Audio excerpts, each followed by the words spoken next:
মাশাআল্লাহ মাশাআল্লাহ। বাসার ভাই, আপনার মেয়ে তো খুবই সুন্দর। মাগো, তোমার নাম কি? আমার নাম শিরিন।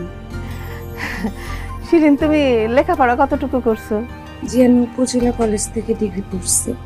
মাশাআল্লাহ মাশাআল্লাহ, তাইলে তো তুমি লেখাপড়ায় অনেক ভালো। তা মা, তুমি কি কোরআন পড়তে পারো? জি পারি। মাশাআল্লাহ মাশাআল্লাহ। নিজের মায়ের দেখে কইতেছি না, আমার মায়া 5 ওয়াক্ত নামাজ পড়ে। তার মা মারা গেছে আজকে অনেক দিন হয়ে গেছে। বাড়ির যত কাজ আছে সব সেই করে, আমারে কোনো কিছুতে হাত দিতে দেয় না। আল্লাহ তাআলার কাছে লাখ লাখ শুকরিয়া, শিরিনের মতন এমন একটা মাইয়া আল্লাহ তাআলা আমারে দিয়েছেন। বাসার ভাই, আপনারা বলতে হবে না, আপনার মায়ারে দেখেই আমি বুঝছি ও যেরকম রূপবতী সেরকম গুণবতী। আপনার মায়ারে আমার খুব পছন্দ হয়েছে।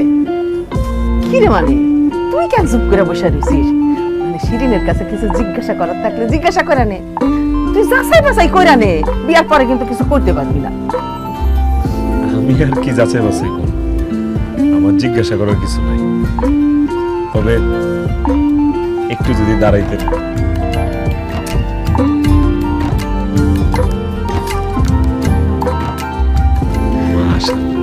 মা, উচ্চতাটা কি সুন্দর দেখছো? তোর লাগে কিন্তু ভালোই মানাই। একটু হাইটা দেখান।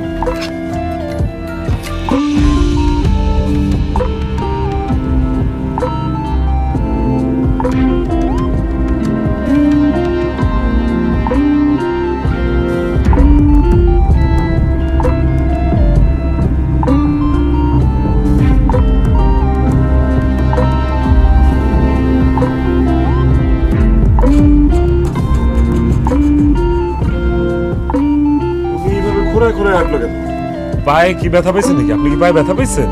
হ বাবাজি, আমার মায়ের পায়ে একটু ব্যথা, এই জন্যই। আপা মিথ্যা কথা বলতেছো কেন? ওনাদেরকে সব সত্যি কথা বলো।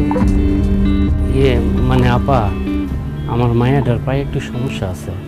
এই ছোটবেলা স্কুল থেকে ফিরে আসার সময় উষ্টা খেয়ে পইরা পায়ের আড্ডিটা ভেঙে গেছে। এই জন্য আমার মায়েরা এখন খোঁড়ায় খোঁড়ায় হাঁটে আপা। তাহলে আপনার মেয়ে ন্যাংরা? এই জন্যই তো কই, এত সুন্দর মাইয়া, লেখাপড়া জানে, বিয়ার বয়স পার হয়ে যাইতেছে, বিয়া হয় না কেন? সমস্যা নেই, আপনার মাইয়া ল্যাংরা হোক আর লুরা হোক, আমাকে পছন্দ হয়েছে। মানে আমরা কিছু শর্ত দিব, এটা যদি আপনি মাইনা নেন তাহলে আপনার মায়ারে আমার পোলার বউ হিসাবে বাড়ি নিয়ে যান। আমি সব শর্ত মাইনা নেব। কোন কি শর্ত? এমনি এমনি জুলাইয়া দিতে। আমার এত সুন্দর পোলা, আপনার ওই ল্যাংলা লোংরা মাইয়ারা এমনি এমনি বিয়া করতে যাইব কোন দুঃখে?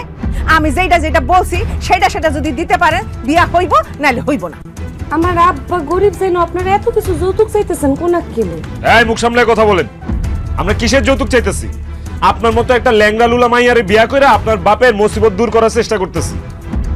তার ঘাড়ের বোঝা আমি আমার ঘাড়ে নিতেছি, সেই জন্য সে উপহার হিসাবে এগুলো আমারে দিবে। আমার যদি সামর্থ্য থাকতো তাহলে তোমরা যা যা চাইছো তার চাইতে বেশি দিতাম, কিন্তু আল্লাহ তাআলা তো আমার সেই